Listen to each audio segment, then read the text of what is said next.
맑은 샘줄기 용솟아 거칠은 땅을 흘러 적실 때 기름진 푸른 벌판이 눈앞에 활짝 트인다. 고요한 아침에 날아 새 하늘 새 땅이 길이 꺼지지 않는 인류의 횃불 되어 타거라.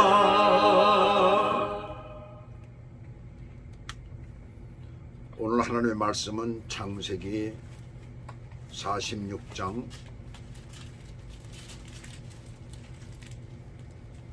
1절에서부터 7절까지 내용입니다. 제가 봉독해 올려드리겠습니다. 이스라엘이 모든 소유를 이끌고 떠나 브엘세바에 이르러 그의 아버지 이삭의 하나님께 희생제사를 드리니 그 밤에 하나님이 이상 중에 이스라엘에게 나타나 이르시되 야곱아 야곱아 하시는지라. 야곱이 이르되 내가 여기 있나이다 하며 하나님이 이르시되 나는 하나님이라 내 아버지의 하나님이니 애굽으로 내려가기를 두려워하지 말라. 내가 거기서 너로 큰 민족을 이루게 하리라. 내가 너와 함께 애굽으로 내려가겠고 반드시 너를 인도하여 다시 올라올 것이며 요셉이 그의 손으로 내 눈을 감기리라 하셨더라. 야곱이 브엘세바에서 떠날 새 이스라엘의 아들들이 바로가 그를 태우려고 보낸 수레에 자기들의 아버지 야곱과 자기들의 처자들을 태우고 그들의 가축과 가나안 땅에서 얻은 재물을 이끌었으며 야곱과 그의 자손들이 다 함께 애굽으로 갔더라. 이와 같이 야곱이 그 아들들과 손자들과 딸들과 손녀들 곧 그의 모든 자손을 데리고 애굽으로 갔더라. 아멘. 오늘 하나님의 말씀 제목은 어떤 일을 실행하기 전에 먼저 우리가 해야 할 것은 라는 그런 제목으로 오늘 말씀을 드리도록 해야 되겠습니다. 여러분들 리허설이라는 말을 알죠? 실제로 어떤 공연, 연극이나 이런 것들의 공연을 하기 전에 미리 예행 연습을 하는 것을 갖다 리허설이라고 말을 합니다. 어느 교회에서 성탄절 연극을 준비했어요. 근데 그 천사 역할을 맡은 아이가 있었는데 리허설 때마다 자꾸 대사를 자꾸 잊어버리는 거예요. 그래서 선생님은 그 아이에게 말을 했습니다. 야, 너무나 걱정하지 마라. 대사를 잊어버리게 되면 그냥 할렐루야 하고 크게 외치면 돼. 드디어 이제 본 공연 날이 되었어요. 천사가 등장하는 장면이 왔는데 역시나 이 아이가 대사를 완전히 잊어버렸어요. 그러자 그 아이가 갑자기 큰 소리로 외쳤습니다. 할렐루야 하고 사람들이 깜짝 놀랐죠. 그리고선 이제 또 대사를 해야 되는데 또 잊어버린 거예요, 이 아이가. 거기서 또 할렐루야 그랬어요. 그러자 아이가 갑자기 더 이상 해야 되는데 아이가 생각이 안 나는 거예요. 그러자마자 그 아이가 크게 소리를 질렀습니다. 할렐루야! 세일 중입니다. 그러더라는 거예요. 그러니까 온 교회가 그냥 완전히 폭소가 터지고 마는 거죠. 웃음바다가 된 거죠. 리허설이라는 말은 실수를 줄이기 위해서 필요한 겁니다. 그러나 리허설을 많이 해도 사람은 실수할 수가 있어요. 그래서 중요한 것은 완벽함보다도 준비하는 마음이에요. 하나님 앞에서 믿는 자들도 언제나 믿음의 영적인 준비를 해야 되는 것입니다. 이제 하나님이 교회 가시고 준비하신 애굽으로의 출발은 완전히 하나님이 마련하신 둥지 요람으로 가는 거죠. 한 민족 한 나라로 성장하기 위해서 그 울타리로 들어가는 거예요. 물론 흉년이 원인이 되었지만 그곳에 들어가기 위해서 어떤 준비를 우리가 해야 될 것인가? 리허설을 해야 할까요? 그런데 하나님의 방법은 그런 방법이 아닙니다. 사람들의 방법과 완전히 다른 것이죠. 가나안에서 애굽으로 떠나기 전에 먼저 해야 될 것은 무엇인가? 우리가 어떤 일을 시작할 때 우리가 먼저 해야 될 것은 무엇인가? 그것을 오늘 이 말씀을 우리들에게 가르쳐주고 있습니다. 1절을 보시면 이스라엘이 모든 소유를 이끌고 떠나 브엘세바에 이르러 그랬어요. 이때 야곱의 가족은 어디에 살고 있었느냐면 헤브론이라는 데 살고 있었어요. 근데 가나안 땅 헤브론에서 아직도 그 가족들이 한 군데 정착하지 못하고 목축을 하고 있으니까 목축으로 여기저기 다니면서 한 군데 말뚝을 받고 거기서 몇 개월 혹은 몇 년 이렇게 살아면서 움직이면서 살았었다는 얘기죠. 이렇게 장막생활을 하는 그들이 드디어 여기 보시게 되면 본문에 이끌고 떠나 그랬어요. 와이사라는 말인데 장막의 기둥을 뽑았다는 것이에요. 그 얘기는 완전히 다른 곳으로 옮기겠다는 그런 의미거든요. 그것을 정리하고 애굽인은 남쪽을 향하여서 지금 출발하고 있죠. 가는 길 남쪽 끝 경계에 있는 부엘세바, 그것은 이 헤브론에서 18km쯤 떨어진 거예요. 그러니까 멀지 않은 곳에 있었죠. 왜 여길 들렀을까요? 그의 아비 이삭의 하나님께 희생제사를 드리기 위해서입니다. 부엘세바라는 곳은 창세기 21장을 보시면 그의 할아버지 아브라함이 블레셋 왕 아비멜렉에게 우물을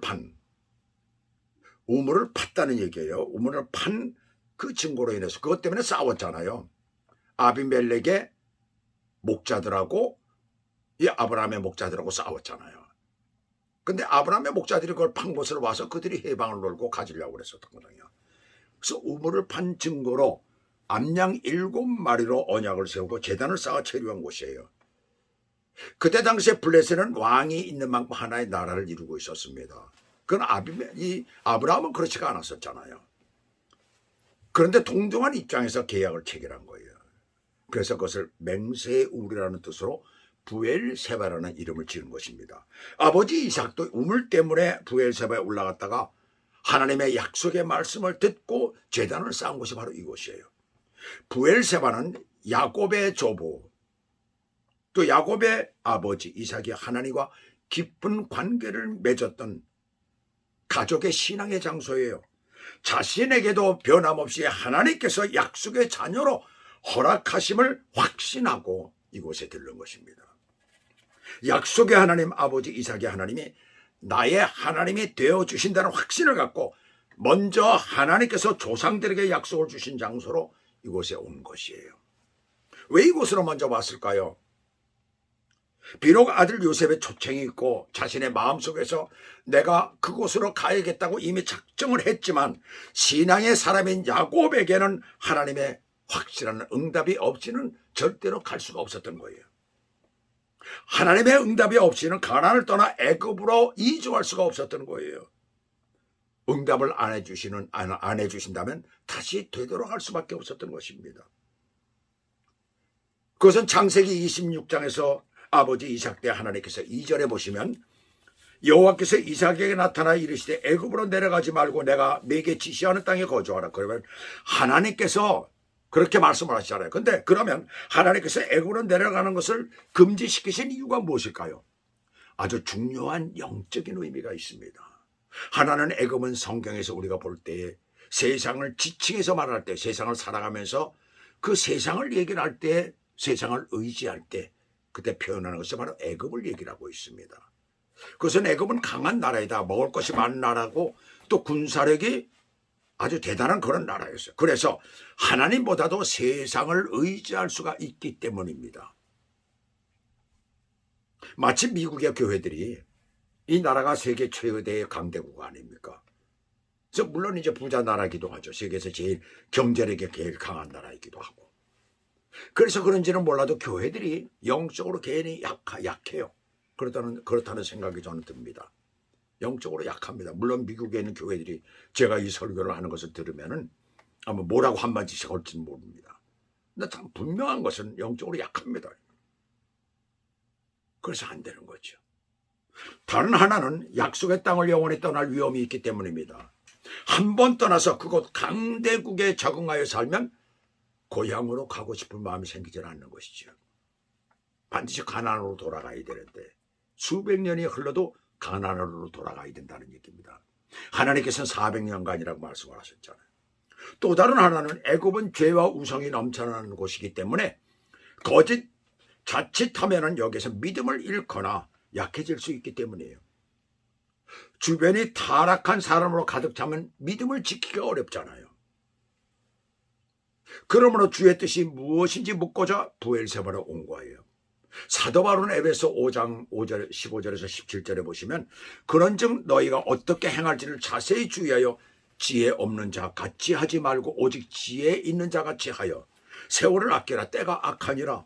그러므로 어리석은 자가 되지 말고 오직 주의 뜻이 무엇인지 이해하라. 지혜로운 자는 중요한 어떤 일을 행할 때 주의 뜻이 무엇인가를 하나님께 묻는 자라는 것을 말씀하고 있는 것입니다. 그 하나님의 뜻을 확인하기 위해서 이 브엘세바에 들렸던 것입니다. 그리고 1절 중간에 보시게 되면 중간부터 보시면 그의 아버지 이삭이 하나님께 희생제사를 드리니라고 했어요. 오늘날 교회로 얘기하면 예배를 드렸다는 것이죠. 오늘날 우리가 드리는 예배는 영적인 예배이기 때문에 마음가짐이 중요하죠. 그러나 그 당시에 드리는 제사는 짐승을 잡아 드리는 것이기 때문에 육신적으로 번거로웠어요. 더군다나 애굽으로 가는 길에 들렸기 때문에 결코 쉽지가 않았습니다. 많은 짐을 싸고 온 가족들이 다 모여서 가는데 번거롭잖아요. 그럼에도 제사를 소홀히 하지 아니하고 그는 간절한 마음으로 하나님 앞에 드린 거예요. 하나님께서는 당신을 위해 힘쓰는 자에게 은혜를 베풀어 주십니다. 곧 여행 중에도 제사 드리는 것, 예배 드리는 것을 그는 소홀히 하지 않았다는 얘기입니다. 시편 29편 2절을 보시면 여호와의 이름에 합당한 영광을 그에게 돌리며 거룩한 옷을 입고 여호와께 예배할지어다 그랬습니다. 여호와께 합당한, 하나님께 합당한 그러한 옷을 입고 주님 앞에 그렇게 예배를 드리라는 것이에요. 그로 인해 하나님께서는 그 밤에 야곱에게 나타나셔서 위로와 약속을 주십니다. 하나님은 자신을 높이고 찬양하며 기도하며 말씀을 사모하며 나아가는 자를 기뻐하신다는 얘기예요. 예배가 성도들에게 이렇게 중요한데도 어떤 사람은 자신의 개인적인 일 때문에 예배를 소홀히 하는 경우가 있습니다. 이렇게 하나님께 최선을 다해서 예배를 드리지 않으면 하나님의 은혜를 체험할 수가 없습니다. 예배를 온전히 잘 드리는 자에게 그의 삶에, 그의 신앙에 놀라운 하나님의 은혜의 역사하심이 있는 줄 믿습니다. 어느 교회에서 예배가 시작되었어요. 목사님이 설교를 시작하고 있는데 한 성도가 계속 시계를 보고 있어요. 목사님이 설교를 마치고 그 성도에게 물었습니다. 왜 설교 시간 내내 시계를 보셨습니까? 그 성도가 이렇게 얘기를 했어요. 목사님, 시간을 보려고 본 것이 아니라 시계가 아직 살아있는지 제가 본 것입니다. 설교가 너무 길었어요. 그러자 목사님이 웃으면서 말했습니다. 그 다음 주부터는 그 시계를 보지 마시고 성경을 보세요. 그러면 시간이 빨리 지나갑니다. 예배는 시간이 길어서 지루한 시간이 아니라 바로 하나님을 만나는 그런 시간입니다. 그런 자세로 우리가 예배를 드려야 된다는 것이죠. 그런 귀한 시간이라는 거예요. 하나님 앞에 먼저 드리는 예배를 선택한 야곱은 하나님을 만나게 됩니다. 어떤 일이 벌어질까요? 하나님의 천국 구원의 약속을 받습니다. 천국국 하나님 나라의 구원의 약속이라는 거예요. 왜요? 하나님께서 직접 말씀하시기 때문에 그렇습니다. 야곱은 이 약속을 확실히 받아낸 거예요. 어떤 약속입니까? 그의 마음속에 있는 근심과 걱정, 여러 가지 걱정이 많을 것 아니에요. 그리고 하나님께서 조부 아브라함에게 했던 그 약속의 말씀이 과연 이루어질까? 라는 그런 걱정도 있잖아요. 그렇게 오래되면 우리 가족이 완전히 변질되는 것 아닌가, 그런 걱정도 있을 건 아니에요. 2절 보시면 그 밤에라고 했어요. 하나님께 희생제사를 드린 밤이죠. 하나님께서 이상 중에 나타나셔서 야곱아 야곱아라고 부르셨어요. 이스라엘이라고 지어주신 이름을 여지껏 사용을 했는데 왜 야곱이라고 하셨을까요? 그것은 내가 태어나기 전부터 너를 알고 너와 함께 하였고 미래에도 관심으로 너와 함께 하신다는 확신을 갖게 하기 위한 하나님의 넓으신 배려였던 것입니다.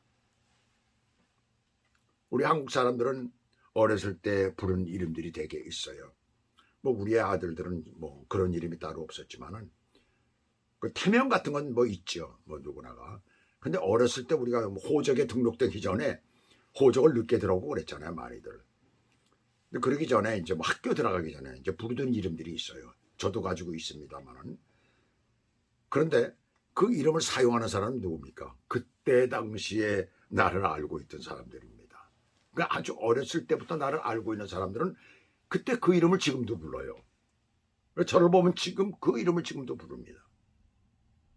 바로 그것은 뭘 얘기해? 내가 너를 안다는 거 아니에요. 벌써 말을 안 해도 벌써 그 사람은 나에 대해서 어려서부터 그것을 알고 있다는 얘기예요.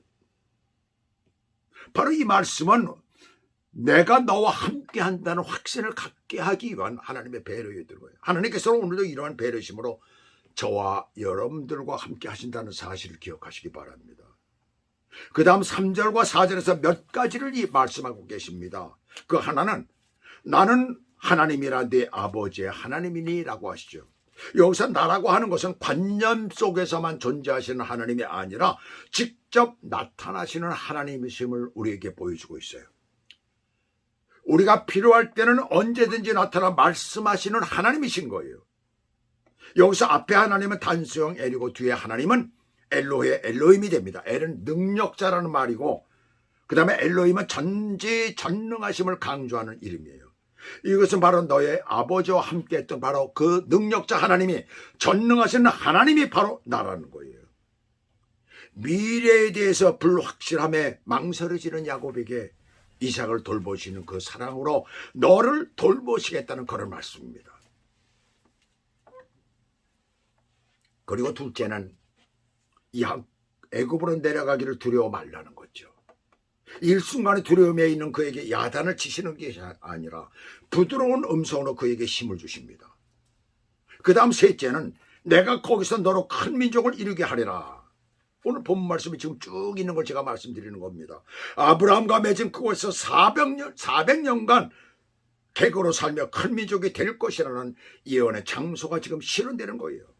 여기서 네가 거기서 큰 민족을 이루게 되리라. 그리고 나오게 된다는 것이죠. 그리고 넷째는 너와 함께 내가 내려가고 반드시 너를 인도하여 다시 올라올 것이며 요셉이 그 손으로 내 눈을 감길 것이라는 거입니다. 하나님께서는 먼 장래에 있을 출애굽을 예언하셨을 뿐만 아니라 가까이 있을 야곱의 장래, 그의 죽음에 관한 것도 지금 예언하고 있는 거예요. 여기서 요셉을 등장시킨 것은 야곱으로 하여금 사랑하는 그 아들 요셉, 하루라도 빨리 보고 싶은 그 아들을 보고 싶은 마음이 들게 하신 거예요. 빨리 서두르게 하시는 거예요. 이제 애굽으로 들어가는 출발점에서 오는 이 길은 결코 쉬운 길이 아닙니다. 5절에서 7절까지 보시게 되면 애굽에 가는 장면이 나오고 있죠.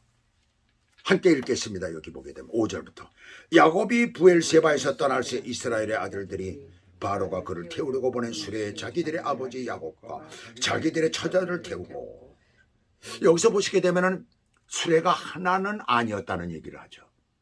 처자들이 하나둘이에요. 그렇잖아요. 그런 수레를 끌고 어떻게 갑니까? 여러 대의 수레를 보냈다는 것을 알 수가 있죠. 그들의 가축과 가나안 땅에서 얻은 재물을 이끌었으며 야곱과 그의 자손들이 다 함께 애굽으로 갔더라. 이와 같이 야곱이 그 아들들과 손자들과 딸들과 손녀들 곧 그의 모든 자손을 데리고 애굽으로 갔더라. 그 이후에 430년 만에 그들이 출애굽을 하는 그 순간 동안에 얼마나 많은 어려움이 있었겠습니까? 그리고 그들이 왕국을 이루고요. 사사기를 비롯해서 그 다음에 사무엘 상하 열왕기 이렇게 거치면서 예수님 오시기까지 얼마나 큰 어려움을 겪겠어요. 그 말을 이사야서 41장 10절은 이렇게 말씀합니다. 두려워하지 말라, 내가 너와 함께함이라. 놀라지 말라, 나는 네 하나님이 됩니다. 내가 너를 굳세리라. 참으로 너를 도와주리라. 참으로 나의 의로운 오른손으로 너를 붙들리라 라고 말씀하잖아요.